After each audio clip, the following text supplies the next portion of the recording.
Hey YouTube, Kira Twig here, bringing you all an update to my Nephthys Yu-Gi-Oh deck profile for post-Phantom Rage. With Phantom Rage, we were given the new Conductor of Nephthys level 2 Ritual Monster, a really great addition to the deck. It just adds so much power to the new playstyle that the Nephthys deck was given, which during the Hidden Summoners release was the Ritual Summon, which, like I said, just added such a different playstyle, but still kept to the destroying your Nephthys monsters by card effects, special summoning them back onto the field, or gaining other different effects based on which ones were destroyed, which, like I said, it was an awesome playstyle to begin with, but the Ritual Summon just added to that playstyle, and the fact that we have a bunch of different link monsters to use for the Nephthys monsters as well makes for a very, very fun deck that if you're looking to pick up a Ritual deck to build, I definitely do recommend this one, especially if you're a fan of old school Yu-Gi-Oh, because it definitely does have that feel with all of the different cards in the deck. So let's go ahead and get started with the deck profile.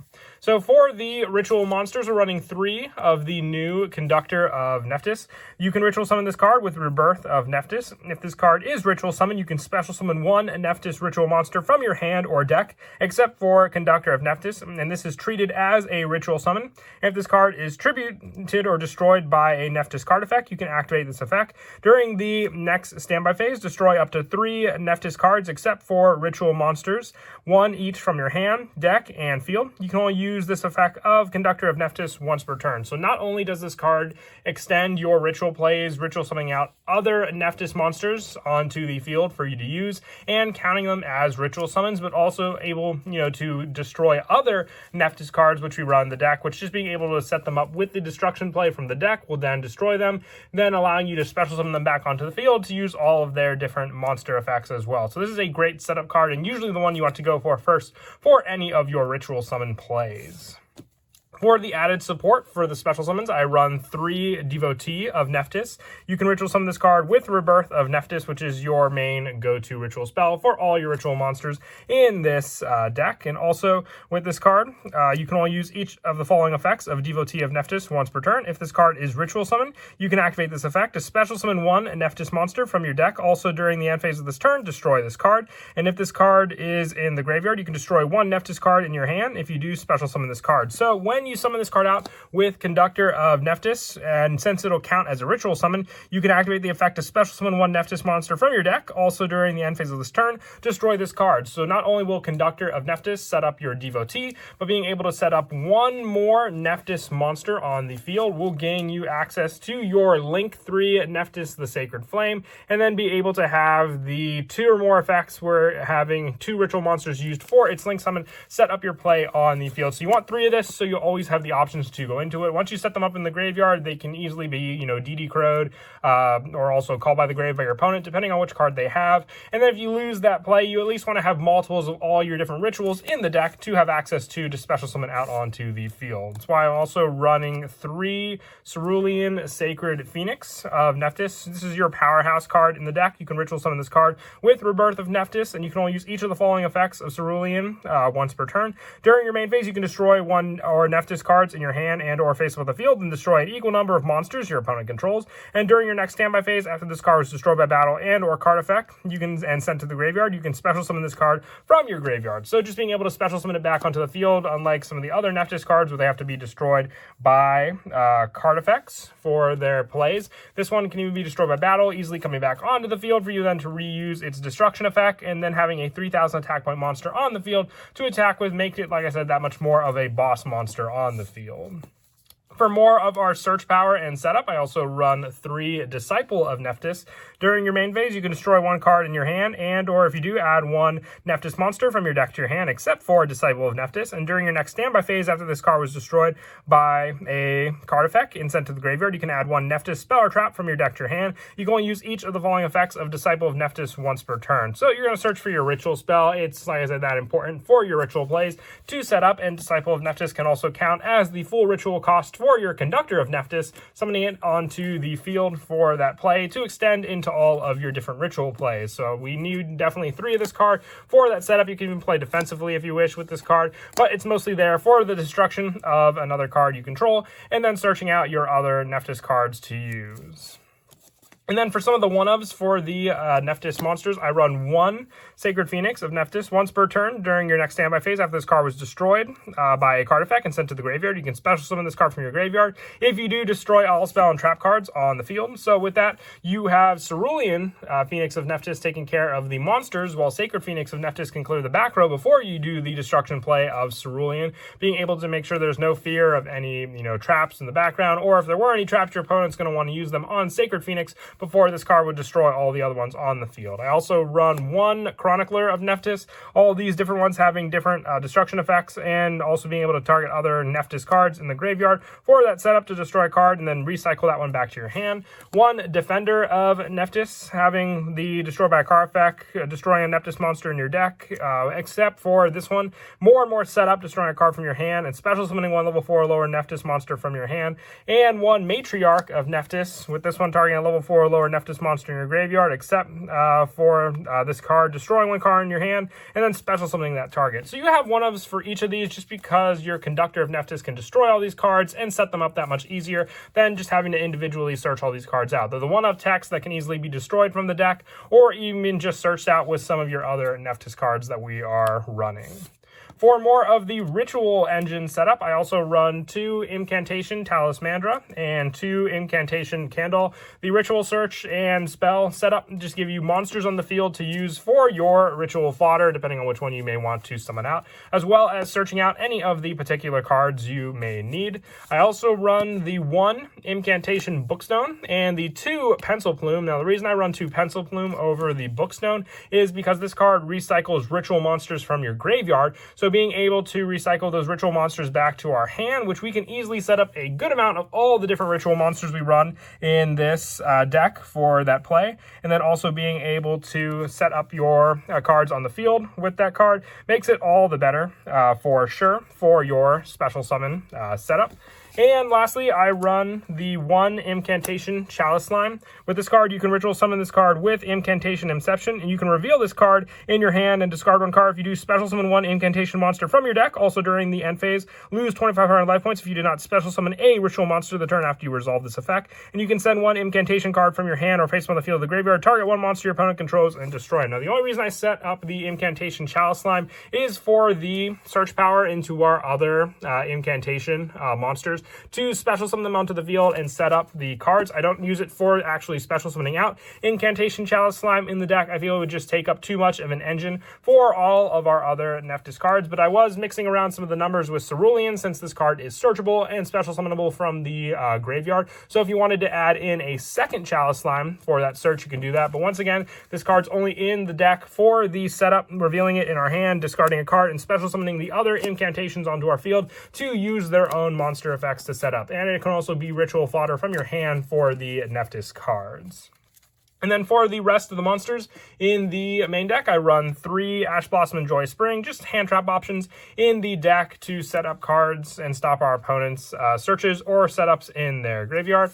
And for more of the play on the field, I run the 3 Psyframe Gamma and the 1 Psyframe Driver. Just a great early game along with the Ash Blossom setup to stop my opponent's plays and then be free to go off with my Ritual plays during my turn, especially going second for this option.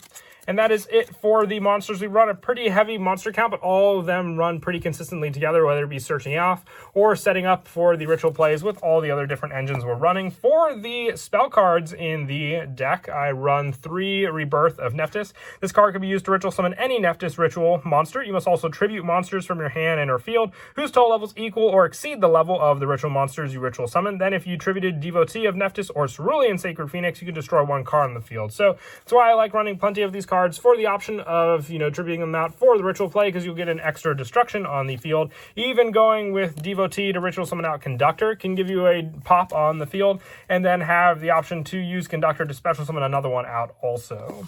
And then for the rest of the spell lineup, we're running a pretty big search engine. So 3 Pre-Preparation of Rites. You can add 1 Ritual spell from your deck to your hand, and add 1 Ritual monster from your deck or graveyard to your hand whose name is listed on that Ritual spell card. You can only activate 1 Pre-Preparation of Rites per turn. So it's more search power. You can search out for any of the, Ritual spells, and then being able to search the monsters also because they all have Rebirth of Nephthys in the deck. So it's just an added +2 to your hand using this search power. And lastly, I run the 3 Preparation of Rites points, you add 1 level 7 or lower ritual monster from your deck to your hand. Then you can add 1 ritual spell card from your graveyard. So being able to recycle the Rebirth of Nephthys, which we've already used, and also add a level 7 or lower means we can even add Incantation Chalice Slime. There's no specifications in this deck for it. And like I said, we don't use this card for the ritual summon, but it's more for the setup search engine for all of our other incantation monsters. So being able to add that to our hand to use makes it that much quicker of a card to utilize for our other monsters, which can then recycle or search out other rituals and spells.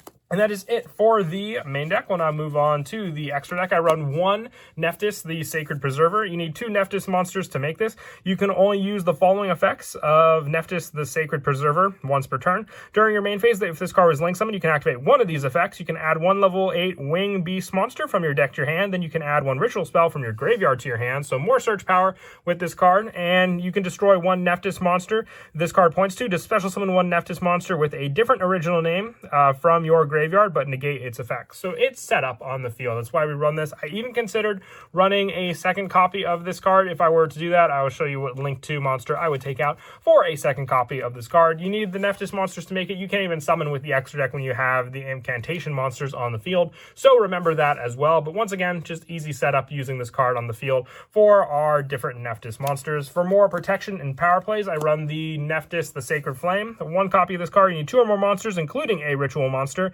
And when this card in the extra monster zone points to monsters your opponent control, cannot target Nephthys monsters in the main monster zone for attacks. And this card gains effects based on the number of ritual monsters used for the link summon. If it's 1, it cannot be destroyed by battle. If it's 2 or more, it cannot be destroyed by card effects and also gains 1200 attack. And if it's 3 or more, neither player can target this card with card effects. Also, it gains another 1200 attack. So this is a true boss monster play to set up. And with Conductor of Nephthys, it's that much easier to do on the field. I'll also show play at the end of the video just to easily make use of all of these different cards on the field. For the rest of the link monsters, I also run the 1 Cross Sheep. With this card, with the ritual card being able to draw 2 cards, then discard 1 card, can set up more cards in the graveyard when you set up this card for your link summons.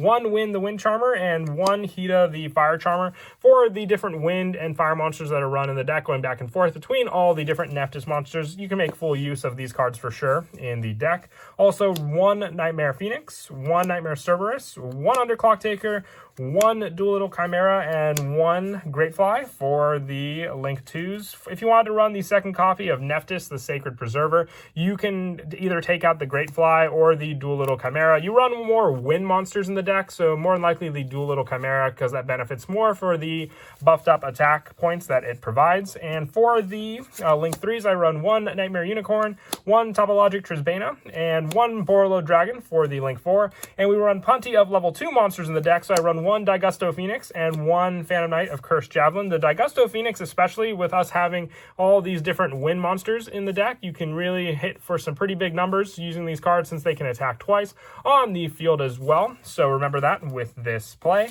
And as for our go-to combo with the ritual monsters, relying on Rebirth of Nephthys, if you have any of your monsters that you can summon out with this card to summon out your Conductor of Nephthys. And like I said, you can either use Disciple or any of the others. Even if you use one of your ritual monsters, you'll benefit from the Papa card on the field, which if you're going second against your opponent, makes it all the better. So you activate Rebirth of Nephthys using the card for your ritual play to summon out your Conductor of Nephthys, whichever of the 2 cards you used for the ritual play. And when you summon your Conductor of Nephthys, you can ritual summon this card with the card you used here. And if it's ritual summon, you can special summon 1 Nephthys ritual monster from your hand or deck. So you'll want to go for Devotee of Nephthys. When you summon this card on the field, you'll use its effect. If it's ritual summon, you can activate this effect to special summon 1 Nephthys monster from your deck. And also during the end phase of this turn, destroy this card. So after you summon this, you'll want to summon out either a Nephthys monster, which you can benefit recycling whatever you used from the graveyard back onto the field. So with those plays, you'll maybe go for a Matriarch or any of the other ones, like I said, depending on what's on the field, to use targeting a level 4 or lower Nephthys monster in your graveyard, except for Matriarch. Destroy 1 card in your hand, and if you do special summon that target card, so if you have an additional card in your hand that is a Nephthys monster, it makes it all the better for sure. So adding for that play, recycling whatever you had back into your hand for you to use also. And then you're free to go for either the Link 2, which you can use for the summon of your Nephthys, the Sacred Preserver, which then, with the pointed link monsters it goes to, you can set up more of your ritual plays with all your different cards you have. Or if you have more of the resource in your hand to go for the ritual play, you can immediately set up Nephthys, the Sacred Flame, having the requirements for both of the first two effects. It cannot be destroyed by card effects and then gains 1200 attack, and also cannot be destroyed by battle, since you use 2 ritual monsters to make this card with this play, and then the 1 additional effect monster you summoned off of Devotee. But that is it for the deck profile. I hope you all enjoy the video. I have enjoyed this. I'm a really big fan of ritual decks, with Gishki's being one of my favorites. And I definitely enjoyed rebuilding this deck for the update with Phantom Rage. Post Phantom Rage, I didn't even know about this card until I obviously pulled it, so that made it even more of a surprise for me for sure. But until next time, please don't forget to leave a like and subscribe, and Kira Twig out.